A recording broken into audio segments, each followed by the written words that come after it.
अस्सलाम वालेकुम। मेरा नाम डॉक्टर काशिफ अली है और मुझे आपको ये बेसिक थ्योरी ऑफ रूट्स के टाइटल के साथ एक कोर्स पढ़ाना इससे पहले कि हम कोर्स पे बात करें, हम थोड़ा सा बात कर लेते हैं अपनी टीचिंग के बारे में। हम ये कोर्स आपको पढ़ाएंगे क्या, इसके कंटेंट्स क्या होंगे वगैरह। तो पहली बात तो ये है कि हमारे इस एमफिल प्रोग्राम की जो ऑडियंस है, यानी हमारे जो स्टूडेंट्स हैं, ये प्योर और अप्लाई दोनों बैकग्राउंड से बिलोंग करते हैं। अब जाहिर है कि जिन स्टूडेंट्स का प्योर का बैकग्राउंड है तो उन्होंने शायद ये कोर्स नहीं पढ़ा होगा, और जिन लोगों ने का अप्लाइड का बैकग्राउंड है उनकी शायद कुछ ना कुछ बैकग्राउंड होगी इस कोर्स के बारे में। तो हमने इस कोर्स को डिज़ाइन इस तरह से किया कि ये दोनों किस्म की ऑडियंस के लिए काम करे, यानी वो लोग जिनका प्योर फ्लूइड मैकेनिक्स का बैकग्राउंड है और जिनका नहीं है, दोनों इस कोर्स में इंशाल्लाह दे विल फील कंफर्टेबल। तो इस कोर्स को पढ़ाने की दो अप्रोचेस हो सकती हैं। पहली अप्रोच तो ये है कि बेसिक आइडियाज़, बेसिक कॉन्सेप्ट्स के बारे में बात करें फ्लूइड मैकेनिक्स के। उन आइडियाज़ पे बात करने के बाद फिर हम टॉपिक्स की तरफ जाएं। दूसरी अप्रोच ये हो सकती है कि हम अपना टॉपिक शुरू करें और साथ के साथ जो जो कॉन्सेप्ट्स, जो जो नई बातें आपके लिए फ्लूइड मैकेनिक्स से रेलेवेंट हों, हम साथ के साथ उन पर बात करते हैं। तो मैं ये दूसरी अप्रोच को फॉलो करूँगा। वो इंग्लिश में कहते हैं ना, the best way to solve a problem is not solving it. तो ये दूसरी अप्रोच इसी मेथोडोलॉजी के अकॉर्डिंग है। तो हम बिस्मिल्लाह करते हैं और अपने पहले टॉपिक की तरफ चलते हैं। हमारा जो पहला टॉपिक है ये flow in a parallel plate channel. Flow in a parallel plate channel. अच्छा, सबसे पहले तो मैं थोड़ा सा इस प्रॉब्लम की फिज़िकल डिस्क्रिप्शन पे बात कर लेता हूँ। इसकी मैथमेटिकल मॉडलिंग की तरफ आगे चलते हैं। तो सबसे पहले देखिए, आपके पास एक चैनल है, पैरेलल प्लेट जैसे नाम से जाहिर है, इसकी दोनों वॉल्स एक दूसरे के पैरेलल। Lower wall is located at y equal to -a and the upper wall is located at y equal to +a। और देखिए, origin is lying in the middle of the channel. x axis उसी तरह is parallel to the channel walls and y axis is perpendicular to the channel walls। और ये channel, the channel is filled with the fluid, यानी इसके अंदर एक fluid भरा हुआ है। फ्लूइड मीन्स लिक्विड या गैस, कुछ भी आप इसके अंदर एज्यूम कर सकते हैं। the channel is filled with that। अच्छा, होता क्या है? होता ही है कि due to some external mechanism इसकी वॉल्स को हम स्ट्रेच करना शुरू कर देते हैं। स्ट्रेचिंग जैसे आप जानते ही हैं, जैसे कि रबर बैंड को आप स्ट्रेच कैसे करते हैं, क्या मिड पॉइंट को फिक्स कर देते हैं और दोनों तरफ equal and opposite force apply करते हैं। तो इसी तरह से due to some external mechanism इस चैनल की दोनों वॉल्स भी स्ट्रेच हो गई। इस स्ट्रेचिंग की वजह से चैनल वॉल्स के ऊपर जो बाउंड्री कंडीशन है, वो लोअर वॉल पे u is equal to px, क्योंकि हॉरिजॉन्टल डायरेक्शन में वॉल मूव कर रही है, तो इसलिए हॉरिजॉन्टल वेलोसिटी ऑफ फोर्स होगी और वर्टिकल वेलोसिटी यहाँ पर 0 है। और सिमिलरली इस वॉल का जो फिक्स टेम्परेचर है that is T1। And similarly for the upper wall the horizontal velocity is bx, the normal velocity component is 0 and the fixed constant temperature is T2। हमारा objective क्या है?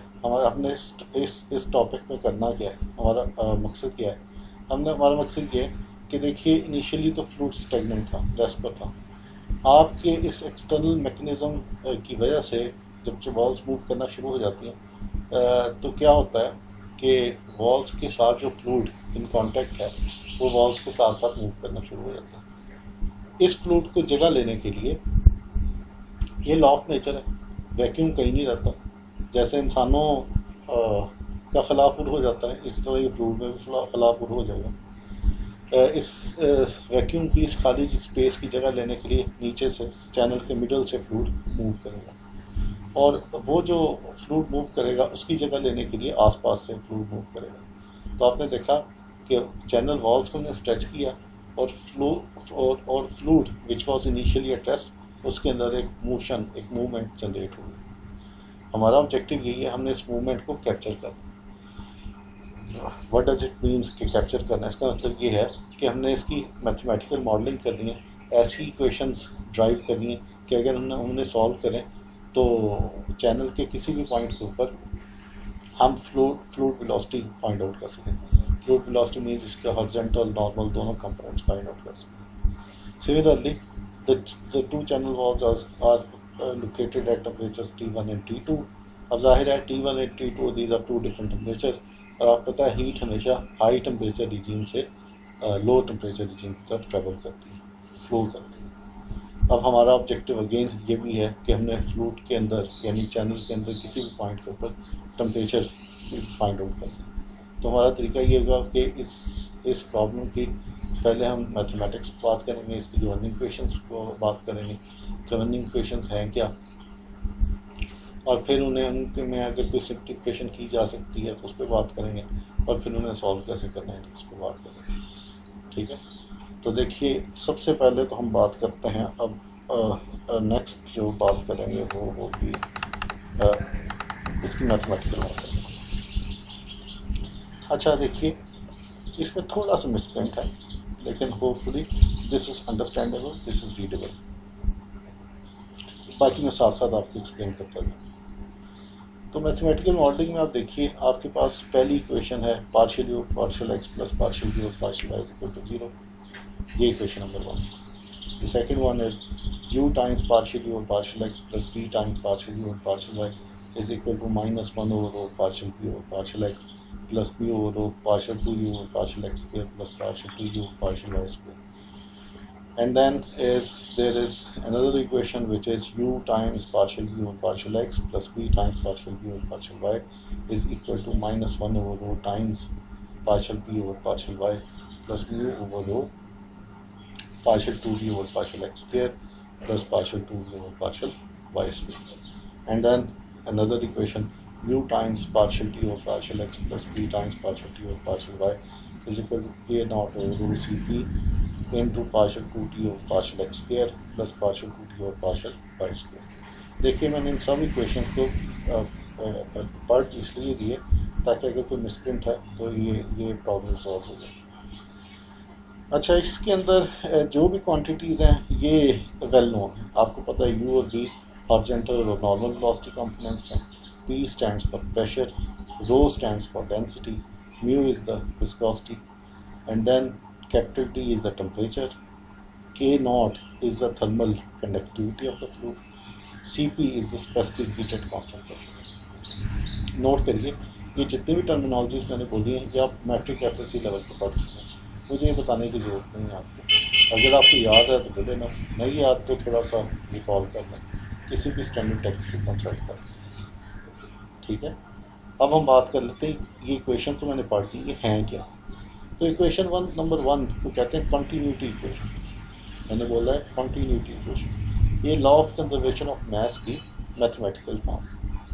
और equation number 2 के देखिए दो components हैं। ये इक्वेशन नंबर 2 इसे बोलते हैं नेवियर-स्टोक्स इक्वेशन, और मैं फिर रिपीट कर देता हूँ, this is called Navier-Stokes equation. And equation number 3 is the heat equation.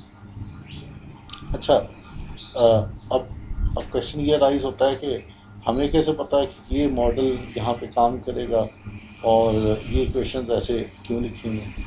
तो पहली बात ये है कि जब भी फ्लूइड फ्लो होता है उसकी गवर्निंग इक्वेशन हमेशा नेवियर-स्टोक्स इक्वेशन होती है या इसमें कुछ मॉडिफिकेशन की होती है। ये जो मैं वर्ड मॉडिफिकेशन है ये अब अपने अगले लेक्चर्स में मैं इस बात को फर्दर स्ट्रेस दूँगा, इस बात को फर्दर एलेबोरेट करूँगा।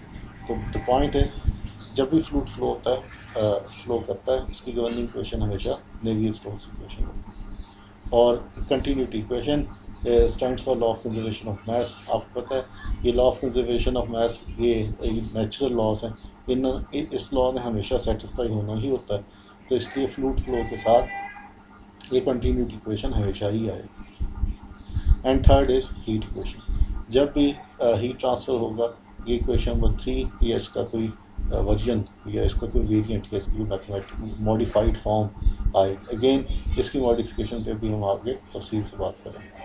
तो फिलहाल आप ये समझ लें कि कंटिन्यूटी इक्वेशन, नेवियर-स्टोक्स इक्वेशन और हीट इक्वेशन, जब भी फ्लूइड फ्लो को हम स्टडी करेंगे ये तीन इक्वेशन हमेशा ही आपके सामने होंगी और ये यही इक्वेशन जो आपके सामने होंगी।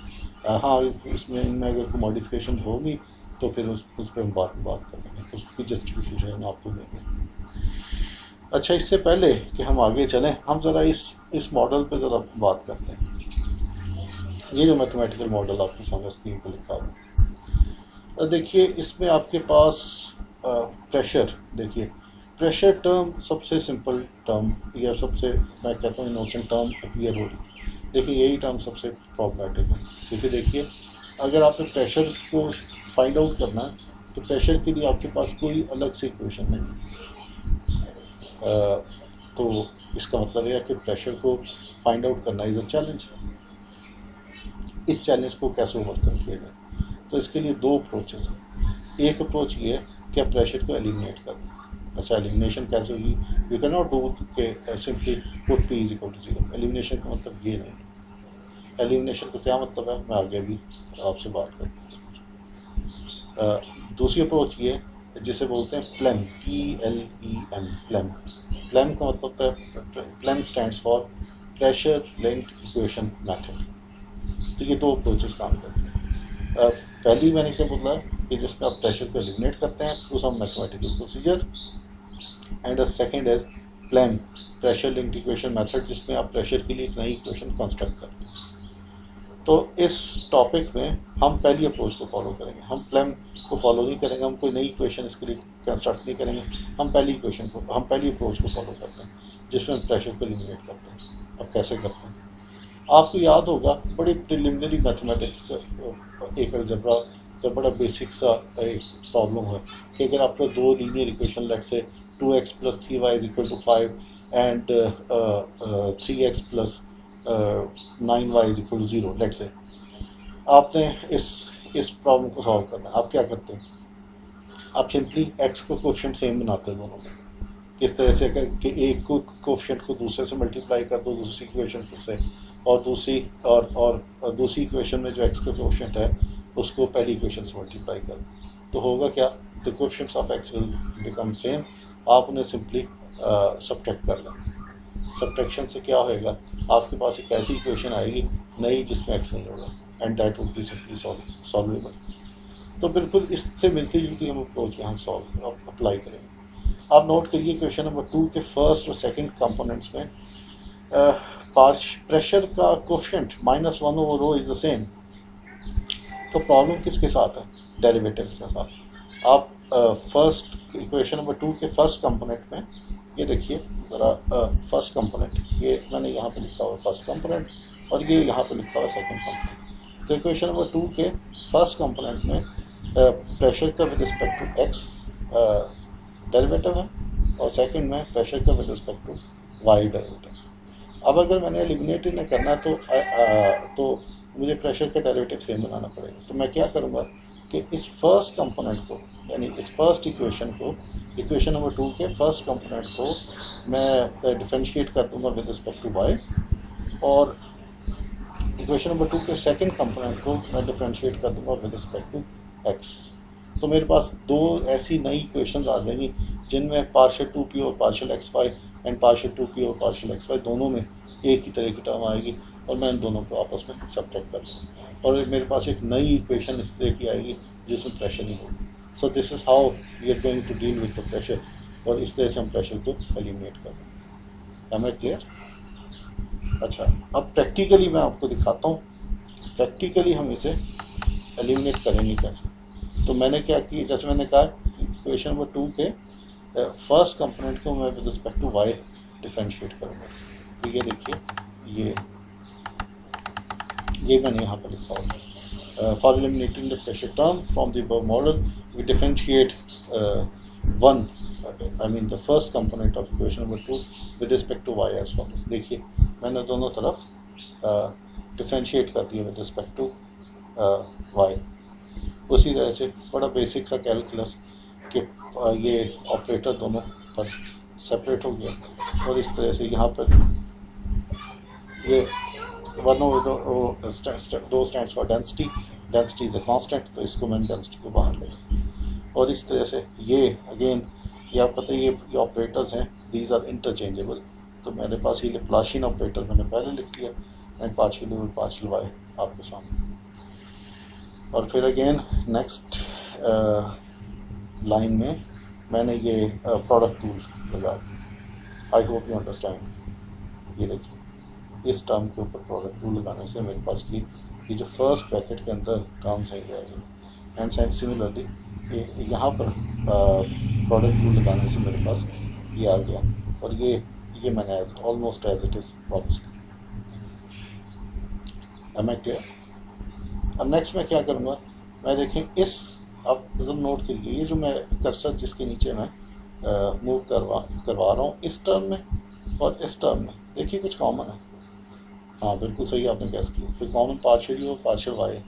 तो मैं इन दो टर्म्स को आपस में कंबाइन कर लेता हूँ, और जो कॉमन है वो कॉमन ले लेता हूँ। ये देखिए ये मैंने ले लिया,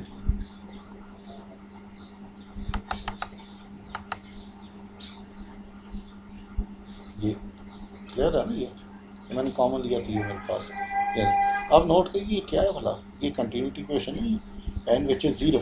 सो इसके ज़ीरो होने की वजह से ये सारी टर्म ही एलिमिनेट होगी। तो मेरे पास ये नेक्स्ट ये क्वेश्चन नंबर 4 आ गया। Am I clear? आप समझ रहे हैं ना मेरे साथ साथ। अब इसी तरह से मैंने आपको कहा था कि इक्वेशन नंबर 2 का जो सेकेंड कंपोनेंट होगा उसे with respect to X differentiate करेंगे। तो यही मैंने बात लिखी है। In a similar manner we differentiate equation number 2, I should have written the second component of equation number 2 with respect to X. तो ये देखिए मैंने इक्वेशन नंबर 2 के सेकेंड कंपोनेंट को डिफ्रेंशिएट किया विद रिस्पेक्ट टू एक्स। बिल्कुल उन्हीं lines पे ये ऑपरेटर सेपरेट हो गया, और फिर मैंने क्या किया, फिर उसी तरह से प्रोडक्ट रूल आपके सामने लगा दिया। एंड अगेन प्रोडक्ट रूल लगाने के बाद मैंने देखा कि इन दो टर्म्स में से एक ये टर्म और दूसरी ये टर्म, इनमें से पार्शियल यू और पार्शियल एक्स कॉमन लिया जा सकता है। वो कॉमन ले लिया, again this became the continuity equation, और by which of that equation ये टर्म एलिमिनेट हो गई और आपके पास इक्वेशन नंबर 5 आ गई। तो ये जैसे मैंने कहा था आपके पास अब इक्वेशन नंबर 4 और 5 आ गई, जिनमें प्रेशर की फॉर्म या प्रेशर टर्म इन दोनों इक्वेशंस में सेम है। तो इस वास्ते अब मैं इन दोनों इक्वेशन को सब्ट्रैक्ट करता हूँ। ये सारी देखिए मैंने मैथमेटिक्स डिटेल से